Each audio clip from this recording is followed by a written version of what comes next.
അപ്പൊ ഇവിടെ കൊണ്ടുവച്ച് ഒരുപാട് ഉരച്ചിരിക്കുകയാണ്. ഈ എന്താ ഉരച്ച അയാൾക്ക് സുഖം ഉണ്ടാക്കി കൊടുക്കാൻ വേണ്ടിയിട്ടാണോ? അപ്പം എന്തെങ്കിലും ഒന്ന് കിട്ടണം എനിക്ക്. ഞാൻ ഇന്നലെ പകൽ മുഴുവനും അവിടെ നിന്ന് അവർക്ക് വേണ്ടുന്ന എല്ലാ കാര്യങ്ങളും ചെയ്തു കൊടുത്ത് അപ്പോഴാണ് വൈകിട്ടാണ് 4 മണിയോട് കൂടിയിട്ടാണ് അറിയുന്നത് ഇവരുടെ മൊഴി പോലും എടുക്കാൻ പോലീസ് വന്നിട്ടില്ല എന്നുള്ളത്. അത് വളരെയധികം വേദനിപ്പിക്കുന്ന ഒരു പരിപാടിയാണ്. ഇത്രയും എന്താ പറയാ 10 വർഷത്തോളം ശിക്ഷ കിട്ടാവുന്ന വകുപ്പുകൾ ഇട്ട് നിലവിൽ ഇപ്പൊ കേസ് എടുത്തു. അല്ലെങ്കിൽ ഒരു കാരണവശാലും ഇവര് മൊഴിയും എടുക്കാൻ വരില്ല, ഇവര് മറ്റു നടപടികളും ചെയ്യില്ല. കാര്യം മോളിൽ നിന്ന് കാര്യം സ്വാധീനമുള്ള ഒരാളാണല്ലോ, പ്രത്യേകിച്ച് പെണ്ണാണ്. നമസ്കാരം. നിങ്ങൾക്ക് ഈ മാന്യനെ അറിയാമോ എന്ന് പറഞ്ഞുകൊണ്ട് ഒരു യുവതി പങ്കുവയ്ക്കുന്ന വീഡിയോ, ബസ്സിൽ തനിക്കെതിരെ ലൈംഗിക അതിക്രമം ഉണ്ടായി എന്ന് കാണിക്കാൻ വേണ്ടി ചിത്രീകരിച്ച വീഡിയോ, അതിന്റെ പേരിൽ ഒരു യുവാവിന് സ്വന്തം ജീവൻ നഷ്ടപ്പെട്ടിരിക്കുകയാണ്. കോഴിക്കോട് സ്വദേശിയായ ദീപകിന്റെ മരണവുമായി ബന്ധപ്പെട്ട് ഇപ്പോൾ സമൂഹ മാധ്യമങ്ങളിൽ ഒന്നടങ്കം വലിയ രീതിയിലുള്ള വിമർശനങ്ങളും ആക്ഷേപങ്ങളും ഒക്കെ തന്നെയാണ് ഉയരുന്നത്. ദീപകിന്റെ അമ്മയുടെ കരച്ചിൽ അത് തന്നെയാണ് ഓരോ മലയാളികൾക്കിടയിലും ഇപ്പോൾ ഓർത്തെടുക്കാൻ പറ്റുന്നതും. എന്തായാലും ഈ വിഷയം ചെറുതല്ല, നിസാരമുള്ള കാര്യമല്ല. ദീപക് തെറ്റുകാരനാണോ അല്ലയോ എന്നതിനേക്കാൾ ഉപരി ഇത്തരത്തിൽ ബസ്സിൽ യാത്ര ചെയ്യുമ്പോഴുണ്ടാകുന്ന ദുരനുഭവങ്ങൾ, അതിനെ ഏത് തരത്തിലാണ് ഇനി പെൺകുട്ടികൾ ഏറ്റെടുക്കുക അല്ലെങ്കിൽ അതിനൊരു പ്രതികരണം നടത്തുക എന്നതടക്കമുള്ള വലിയ ചോദ്യങ്ങളാണ് ഇതുമായി ബന്ധപ്പെട്ട് വരുന്നത്. എന്തായാലും ദീപകിന്റെ അവസ്ഥ നേരിട്ട് കണ്ട, അല്ലെങ്കിൽ ദീപകിന്റെ അമ്മയുടെയും അച്ഛൻ്റെ അടുത്തും ഒക്കെ പോയതിനു ശേഷം വട്ടിയൂർക്കാവ് അജിത് കുമാർ മെൻസ് അസോസിയേഷന്റെ സംസ്ഥാന പ്രസിഡന്റ് മലയാളി വാർത്തയ്ക്കൊപ്പം ചേരുകയാണ്. ഇനി എന്താണ് മെൻസ് അസോസിയേഷന്റെ ഭാഗമായിട്ടുള്ള നിയമ നടപടികൾ? ഓൾറെഡി നമ്മള് DGPക്ക് പരാതി കൊടുത്തിട്ടുണ്ടല്ലോ. അതിൽ നിന്ന് വലിയ പ്രതീക്ഷയൊന്നും ഇല്ല. ഞങ്ങള് പ്രശസ്തനായിട്ടുള്ള സുപ്രീം കോടതി അഡ്വക്കേറ്റ് MG ശ്രീജിത്ത് സാർ, പുള്ളിയുമായിട്ട് ഞാൻ ചർച്ച നടത്തുകയും അപ്പൊ അദ്ദേഹം ഈ കേസ് ഏറ്റെടുത്ത് വേണ്ടുന്ന നടപടികൾ ചെയ്യാമെന്ന് പറയുകയും, മെയിനായിട്ട് ഈ പെൺകുട്ടി, ഈ യുവതി ഇന്ത്യ വിട്ടു പോകാൻ പാടില്ല. അതാണ് നമ്മുടെ ഏറ്റവും വലിയ ആവശ്യം എന്ന് പറയുന്നത്. ഓൾറെഡി ഇപ്പൊ പോയിട്ടുണ്ടോ എന്ന് തന്നെ അറിയാത്തൊരവസ്ഥയാണ്. പക്ഷെ ഇനി അങ്ങനെ ഇപ്പൊ പോയിട്ടില്ല എങ്കിൽ ഇനി പോകാൻ പാടില്ല. അതുകൊണ്ട് തന്നെ ലുക്കൌട്ട് നോട്ടീസ് പുറപ്പെടുവിക്കുക എന്നുള്ളതാണ് നമ്മുടെ മുഖ്യ ആവശ്യം. അപ്പൊ അങ്ങനെ 1-2 കാര്യങ്ങൾ, അതുപോലെ 1-2 വകുപ്പുകൾ ഇപ്പോൾ നിലവിൽ ചേർത്തിട്ടില്ല. സൈബർ കുറ്റകൃത്യമാണ്, ആ കാര്യങ്ങളൊന്നും വകുപ്പ് ചേർത്തിട്ടില്ല എന്നാണ് അറിയാൻ കഴിഞ്ഞത്. അതുകൊണ്ട് തന്നെ അതൊക്കെ ചേർത്തുകൊണ്ട് നല്ലൊരു FIR വരണം. ഒരു കാരണവശാലും ജാമ്യം കിട്ടാതെ ഇപ്പൊ നിലവിൽ ഇട്ടിരിക്കുന്ന വകുപ്പുകൾ വെച്ചിട്ട് ഏകദേശം 10 വർഷത്തോളം ശിക്ഷ കിട്ടാവുന്ന വകുപ്പുകളാണ്. എങ്കിൽ പോലും ആ പെൺകുട്ടിയുടെ സ്വാധീനവും മറ്റു കാര്യങ്ങളും വെച്ചിട്ട് രക്ഷപ്പെട്ടു പോകാനുള്ള ചാൻസ് കൂടുതലാണ്. അത് പാടില്ല. കാരണം സോഷ്യൽ മീഡിയ വഴി പുരുഷന്മാരെ അധിക്ഷേപിക്കുന്നത് അതിവിടെ വെച്ച് അവസാനിക്കണം. അതൊരു ദീപകിൽ തീരണം. ദീപക് മരിച്ചത് ഒരുപക്ഷെ ഇതോടുകൂടി ഇങ്ങനെയുള്ള വിഷയങ്ങൾ അവസാനിപ്പിക്കുക എന്നുള്ള ലക്ഷ്യത്തോടു കൂടിയിട്ടായിരിക്കാം. അദ്ദേഹം എനിക്കൊരു കോൾ ചെയ്തിരുന്നുവെങ്കിൽ, ഞാൻ മുൻപും പറഞ്ഞതാണ്, ഒരു കോൾ ചെയ്തിരുന്നുവെങ്കിൽ തീർച്ചയായിട്ടും അദ്ദേഹം ഇന്നും ജീവിച്ചിരിക്കുമായിരുന്നു. കാര്യം അതിനും മാത്രം ഇദ്ദേഹം ഒരു തെറ്റും ആ ബസ്സിൽ ചെയ്യുന്നതായിട്ട് ഇവിടെ കാണുന്നില്ല. അദ്ദേഹം ഒരു ബാഗ് തൂക്കുമ്പോൾ സ്വാഭാവികമായിട്ട് വെയിറ്റുള്ള ഒരു സാധനം എടുക്കുമ്പോൾ 2 കൈയും അപ്പുറവും ഇപ്പുറവും നമുക്ക് എങ്ങനെ വർക്കാവും അത് തന്നെയാണ് അവിടെ വർക്കായിട്ടുള്ളത്. അദ്ദേഹം ശ്രദ്ധിച്ചൊന്നും ചെയ്തിട്ടില്ല. പക്ഷേ മനഃപൂർവ്വം കരുതിക്കൂട്ടി ബസ് യാത്രയിൽ ഇപ്പോ മനസ്സിലാക്കുന്നത് എന്ന് പറഞ്ഞാൽ ഈ യുവതി ബസ് യാത്ര ചെയ്യാത്ത വ്യക്തിയാണ്. അവർ സ്വന്തം വാഹനങ്ങൾ ഉപയോഗിക്കുന്ന വ്യക്തിയാണ്. ജനപ്രതിനിധി ആയിരുന്ന ആളാണ്. അപ്പോ ഇവര് എന്തിന് ഈ ബസ്സിൽ കയറി? നമ്മുടെ മറുനാടൻ ഷാജി സാർ വരെ ഇപ്പോ ഇതേ വാക്ക് തന്നെയാണ് ഉച്ചരിച്ചിരിക്കുന്നത്. മനഃപൂർവ്വം എത്രയോ തവണ കയറി. ഇത് തന്നെയാണ് നമ്മൾ മുൻപ് മസ്താനിക്കെതിരെയും പറഞ്ഞതിന്റെ കാരണം എന്ന് പറഞ്ഞത്. അവരും പല പ്രാവശ്യം ബസ്സിൽ കയറി യാത്ര ചെയ്തു. അങ്ങനെയാണ് ഒരു യുവാവിനെ കുരുക്കി എന്ന് നമ്മൾ വിശ്വസിക്കുന്നത്. ഞങ്ങൾ സംഘടന വിശ്വസിക്കുന്നു. പുറത്തെങ്ങനെ വേണം.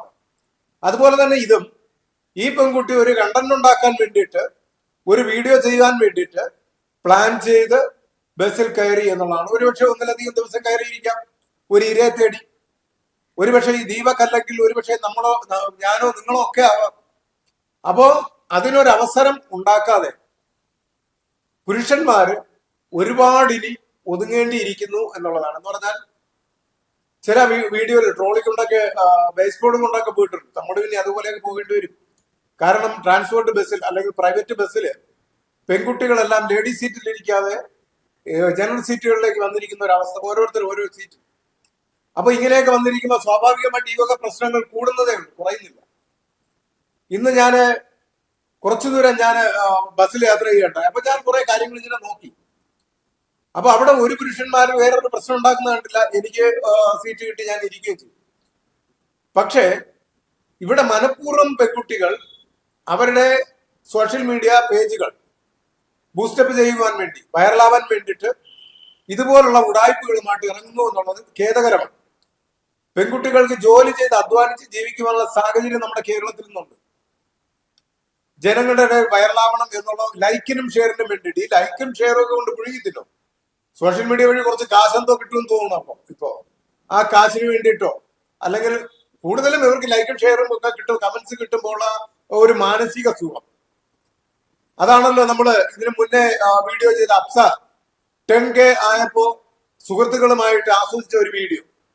വരുന്നത് ബൈബിളും കയ്യിൽ വെച്ച് പള്ളിയിൽ പോയിട്ടാ വരുന്നത്. അപ്പോ കുഴിമന്തി വാങ്ങിച്ചു കൊടുക്കാം, ചെലവ് കൊടുക്കാം 10K ആയതുകൊണ്ട്. ഇതാണ് സ്ഥിതി. ഇതാണ് മലയാളികളുടെ വളർച്ച. തമിഴ്നാട്ടിൽ നിന്ന് വരെ എന്നെ ഒരുപാട് പേര് വിളിച്ച് ഇവിടുത്തെ സ്ത്രീകളെ കുറിച്ച് പുച്ഛത്തോടു കൂടി പറയുകയാണ്. ആ സ്ഥിതിയാണ് ഇപ്പൊ എന്റെ വീഡിയോ ഒക്കെ ഇപ്പൊ തമിഴ്നാട് വരെ നല്ല രീതിയിൽ റീച്ച് ആയിരിക്കുന്നു എന്നുള്ളത്, അങ്ങോട്ട് പോയിരിക്കുന്നു. നമ്മളെന്താ ഏതെങ്കിലും പെൺകുട്ടിയെ കയറി പിടിച്ചിട്ടാണോ ഈ വൈറലായത്, ഈ മറ്റുള്ളവരിലേക്ക് എത്തിയത്? നമ്മൾ ആനുകാലിക പ്രസക്തിയുള്ള കാര്യങ്ങൾ എടുത്ത് മനസ്സിൽ തൊട്ട് ശക്തമായിട്ട് ഞങ്ങൾ പ്രതികരിക്കുന്നു. അതുകൊണ്ടാണ് അത് ജനങ്ങളിലേക്ക് പോകുന്നത്. ഇതുപോലെ സ്ത്രീകൾക്കും ചെയ്യാം. എല്ലാവർക്കും ഒരു കഴിവുണ്ട്. ആ കഴിവ് റീൽസ് ചെയ്ത് കാശുണ്ടാക്കാനോ അല്ലെങ്കിൽ ഇതുപോലുള്ള പുരുഷന്മാരെ തേജവധം ചെയ്യുവാൻ വേണ്ടി ആകരുത്. അങ്ങനെ ആകുന്നത് തെറ്റാണ്. ഇപ്പൊ ഇവിടെ സംഭവിച്ചത്, സാധുവായിട്ടുള്ള ഒരു അമ്മയ്ക്കും അപ്പനും ഒരു മകനില്ലാതെ പോയി. എന്തുമാത്രം വേദനയാണെന്ന് അറിയോ? അവിടെ പോയി സത്യം പറഞ്ഞാല് ആ അമ്മയുടെ കരച്ചിൽ കേട്ടിട്ട് എനിക്ക് എന്റെ കണ്ണ് നിറഞ്ഞു. കണ്ണ് വെറുതെ നിറഞ്ഞതല്ല, മനസ്സിൽ ഉള്ളിൽ നിന്ന് ഹൃദയം പൊട്ടി വന്നതാണ്. ഒരുപാട് കാര്യങ്ങൾ അവരോട് ചോദിക്കണം എന്നുണ്ടായിരുന്നു. ഒരു വാക്ക് പോലും ഞാൻ ചോദിച്ചില്ല. ചോദിക്കാൻ എനിക്ക് തോന്നിയില്ല എന്നുള്ളതാണ് സത്യം. അവിടെ നിന്നവരെല്ലാം കരയുന്നുണ്ടായിരുന്നു. അവരുടെ കരച്ചിൽ എന്താണെന്ന് നമുക്കറിയാം. കാര്യം അവർക്കിനി താങ്ങും തണലുമായിട്ട് ഒരാളില്ല. ആകപ്പാടെ ഉണ്ടായിരുന്ന മോനായിട്ടും മോളായിട്ടും ഉണ്ടായിരുന്ന ഒരേ ഒരു വ്യക്തിയാണ് ദീപക്. ആ വീടിന്റെ പേരും ദീപക് എന്ന് തന്നെ. അദ്ദേഹത്തിന്റെ വീടിന്റെ പശ്ചാത്തലം എന്ന് പറഞ്ഞാൽ, അദ്ദേഹം മുൻവാതിൽ തുറന്നു കഴിഞ്ഞാൽ ഓപ്പോസിറ്റ് വേറൊരു വീടിന്റെ ഫ്രണ്ടാണ്, അവരുടെ സിറ്റ് ഔട്ടാണ്. അവരുടെ മുഖത്ത് നോക്കട്ടെ, വളരെ സൈലന്റ് ആയിട്ടുള്ള ഏരിയ, അഭിമാനത്തോടു കൂടി ജീവിച്ച ദീപക്. ഒരാളിന് പോലും മോശം വാക്ക് പറയാനില്ല.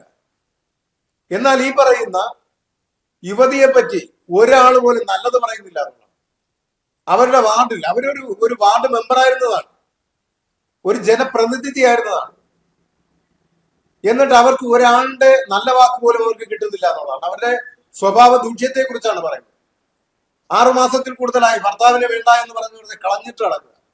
അത് കഴിഞ്ഞിട്ടാണ് വൈറലാവാൻ വേണ്ടി ഈ തോന്നിവാസത്തിൽ ഇറങ്ങുന്നത്. അത് മാത്രവുമല്ല, പല പുരുഷന്മാരെയും അവരുടെ സിമ്പതി പിടിച്ചു പറ്റി അവരോടൊപ്പം ഫുഡ് കഴിച്ച് അവരോടൊപ്പം വീഡിയോ എടുത്ത് കറങ്ങി അടിച്ച് നടക്കുന്ന ഒരു വെറും പക്ക അലവിലാതി എന്നേ പറയാനുള്ളൂ. അങ്ങനെ ഒരു പെണ്ണാണ്. അപ്പൊ ഇതുപോലുള്ള സമൂഹത്തിന് വിപത്തായിട്ടുള്ള ദോഷമായിട്ടുള്ള ഈ സ്ത്രീകളെ, യുവതികളെ നിലക്കി നിർത്തേണ്ടത് ഈ സംഘടനയുടെയും നമ്മൾ ഓരോരുത്തരുടെയും ചുമതലയാണ്. അതുകൊണ്ടാണ് നിങ്ങൾ പുരുഷന്മാര്, ഇപ്പൊ സ്ത്രീകൾ തന്നെ, ഒരുപാട് സ്ത്രീകൾ, ഇപ്പൊ കാനഡയിൽ നിന്ന് ഒരു സ്ത്രീ എനിക്ക് വീഡിയോ ചെയ്തിട്ട് വന്നു. അതിപ്പോ നമ്മുടെ പേജിൽ ഇടാൻ വേണ്ടിട്ട് എന്നെ രാവിലെ അവർ വിളിക്കുകയും ചെയ്തു. വളരെ രോഷത്തോട് കൂടിയിട്ട് അമ്മയുടെ കരച്ചിൽ കണ്ടിട്ട് അവർ പറയുന്നു. ഞാനും ഇടയ്ക്ക് തെറിയൊക്കെ പറയുന്ന ആളാണ്, പക്ഷെ പുള്ളിക്കാരിയും നല്ല തെറി പറഞ്ഞാ പറഞ്ഞിരിക്കുന്നത്.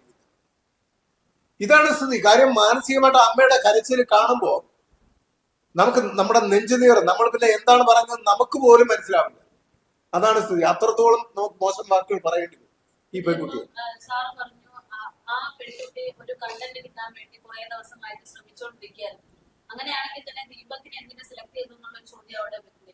കാരണം ഇപ്പോ ഇത്രയും ദിവസം ഓരോ ആളുകളും പറയുന്ന ദീപക് ഇത്തരത്തിലൊരു ഒരാളല്ല, ദീപക് നല്ലവനാണ് എന്ന് പറയുമ്പോൾ ഈ പെൺകുട്ടി ഇങ്ങനെ ഒരുപാട് ആളുകൾ ചെന്നിട്ട് ദീപകിനെ ചൂസ് ചെയ്യുന്നു എന്ന് പറയുമ്പോൾ അങ്ങനെ എന്തെങ്കിലും ഒരു ബാഡ് എഫക്ട് അവിടെ ഉണ്ടായതുകൊണ്ടായിരുന്നു. ഞാൻ ചോദിക്കട്ടെ, അവിടെ ദീപക് അവിടെ എന്തെങ്കിലും കാണിക്കുന്നതായിട്ട് കണ്ടിട്ടുണ്ടോ? ഈ പെൺകുട്ടി തന്നെ ഇവിടെ തട്ടി എന്നല്ല പറയുന്നത്.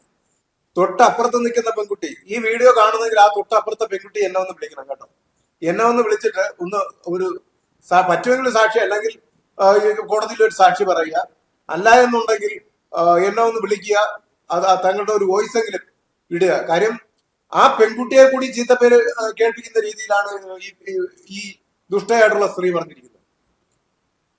അവളെ ദീപക് മോശമായിട്ട് പെരുമാറുന്നത് കണ്ടുവന്നു. ആ ഇടം സൈഡിൽ, ആ പെൺകുട്ടിയുടെ ഇടം സൈഡിൽ ഇദ്ദേഹത്തിന്റെ ബാഗ് ഇരിക്കുകയാണ്. ആ ബാഗും കയ്യിൽ തൂക്കിയിട്ടിരിക്കുന്ന ആൾ എന്ത് ചെയ്തു എന്നാണ് പറയുന്നത്. അടുത്ത് വലത് കൈ അദ്ദേഹം പിടിച്ചിരിക്കുകയാണ്. ബസ്സിൽ തന്നെ ആ സീറ്റിന്റെ സൈഡിൽ കമ്പിയിൽ പിടിച്ചിരിക്കുകയാണ്. ഇതിനിടയ്ക്ക് എന്താണ് നടന്നു എന്ന് പറയണ ഈ പെൺകുട്ടി, അതാണ് ഞാൻ നേരത്തെ പറഞ്ഞത്, പെൺകുട്ടി ആദ്യം വീഡിയോ എടുക്കുമ്പോ ഫേസ് കാണിക്കുമ്പോൾ ഇവൾ ദീപക്കിൽ നിന്ന് ഒരുപാട് മാറിയാ നിൽക്കുന്നത്. രണ്ടാമത് പകുതി ഇപ്പുറം നമ്മൾ കാണുമ്പോൾ കൈമുട്ടിനോട് ചേർന്നിട്ടാണ് ചെസ്റ്റ് ഇരിക്കുന്നത്. അപ്പോ ഇവിടെ കൊണ്ടുവച്ച് ഒരുപാട് ഉരച്ചിരിക്കുകയാണ്. ഈ എന്താ ഉരച്ച അയാൾക്ക് സുഖം ഉണ്ടാക്കി കൊടുക്കാൻ വേണ്ടിയിട്ടാണോ?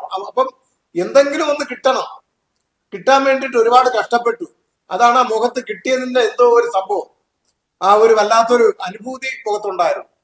അയാൾ അത്ര പെട്ടെന്ന് അവിടെ നിന്ന് ഇറങ്ങി പോയപ്പോ മുഖത്തിനൊരു മ്ലാനതയുണ്ടായിരുന്നു. ആ വീഡിയോ ശ്രദ്ധിക്കുന്നവർക്ക് എല്ലാവർക്കും മനസ്സിലാവും. അപ്പോ ഇതൊക്കെ എന്താ പറയാ, ഒരു കണ്ടന്റ് ഉണ്ടാക്കാൻ വേണ്ടിയിട്ട് ഒരുപാട് പേരെ തിരഞ്ഞെടുത്തിട്ട് പാവപ്പെട്ട ഒരു മനുഷ്യൻ ചെന്ന് വീണുപോയി. അത് തന്നെയാണ് അതിൽ സംഭവിച്ചത്. അത് വല്ലാത്തൊരു അവസ്ഥയാണ്. നല്ല പ്രായമായ ഒരു അപ്പനും അമ്മയാണ് ആ വീട്ടിലുള്ളത്. ഇനി അവർക്കെന്ന് പറഞ്ഞാല് അസുഖങ്ങളുമാണ്. ഈ വീടിന്റെ ഫുൾ ചുമതല വഹിച്ചിരുന്നത് ദീപക്കാണ്.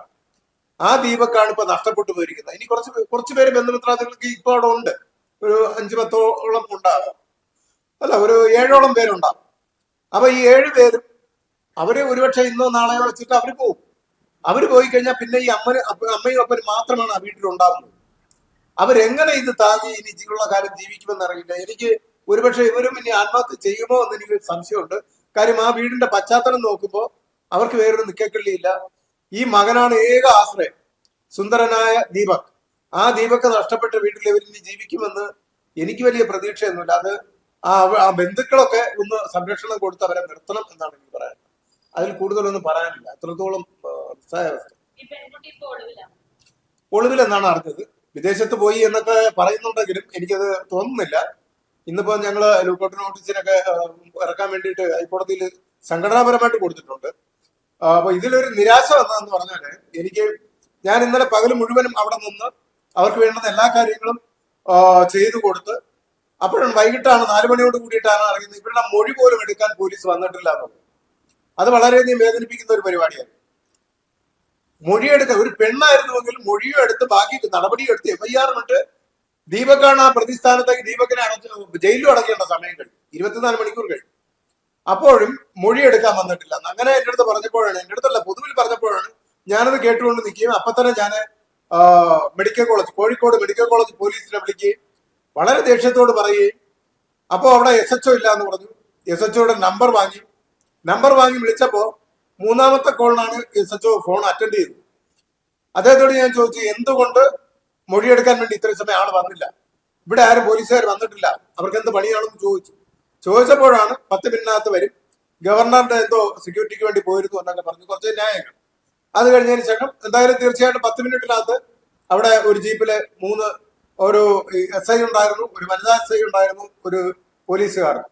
അപ്പൊ 3 പേരുമായിട്ട് വന്നു കയറുമ്പോൾ തന്നെ അവിടെ ഞങ്ങളെല്ലാം കുറച്ച് രക്ഷപ്പെടേണ്ട ഒരു അവസ്ഥ ഉണ്ടായി. അവിടെ കൂടി നിന്ന് എല്ലാവരും നല്ല രീതിയിൽ അവരുടെ മാനസികാവസ്ഥ പ്രകടിപ്പിച്ചു എന്നുള്ളത് തന്നെയാണ് സത്യം. അപ്പൊ ആ പ്രവർത്തികൾ കൊണ്ട് ഇത്രയും എന്താ പറയാ 10 വർഷത്തോളം ശിക്ഷ കിട്ടാവുന്ന വകുപ്പുകൾ ഇട്ട് നിലവിൽ ഇപ്പൊ കേസ് എടുത്തു. അല്ലെങ്കിൽ ഒരു കാരണവശാലും ഇവര് മൊഴിയും എടുക്കാൻ വരില്ല, ഇവര് മറ്റു നടപടികളും ചെയ്യില്ല. കാര്യം സ്വാധീനമുള്ള ഒരാളാണല്ലോ, പ്രത്യേകിച്ച് പെണ്ണാണ്, മുൻ പഞ്ചായത്ത് അംഗമാണ്. അപ്പൊ സ്വാഭാവികമായിട്ട് സ്വാധീനം ഉണ്ടാവും. അതിൻ്റെതായിട്ടുള്ള ഗുണം അവിടെ കിട്ടിയിരിക്കാം. എന്തായാലും ഞങ്ങളുടെ ഇടപെടൽ കൊണ്ട് ഇത്രയും കാര്യങ്ങൾ ചെയ്തിട്ടുണ്ട്. എക്സ്ട്രാ നമ്മൾ ഹൈക്കോടതിയിൽ സംഘടനാപരമായിട്ട് ഇപ്പോൾ മൂവ് ചെയ്തിട്ടുണ്ട്. ശ്രീ സാറാണ് ചെയ്യുന്നത്. ഇപ്പൊ പ്രതീക്ഷയുണ്ട്. കാര്യം നിലവിൽ വിദേശത്ത് പോയിട്ടില്ല എങ്കിൽ അടിയന്തരമായിട്ട് ഈ പെൺകുട്ടിയെ റിമാൻഡ് ചെയ്യാനുള്ള, അല്ലെങ്കിൽ ഞങ്ങൾ സ്റ്റേഷൻ പിക്കറ്റിങ്ങും മറ്റു കാര്യങ്ങളുമായിട്ട് പോകും. അറസ്റ്റ് ഉണ്ടായിട്ടില്ലെങ്കിൽ തീർച്ചയായിട്ടും മറ്റു നടപടികളുമായിട്ട് ഞങ്ങൾ പോകും.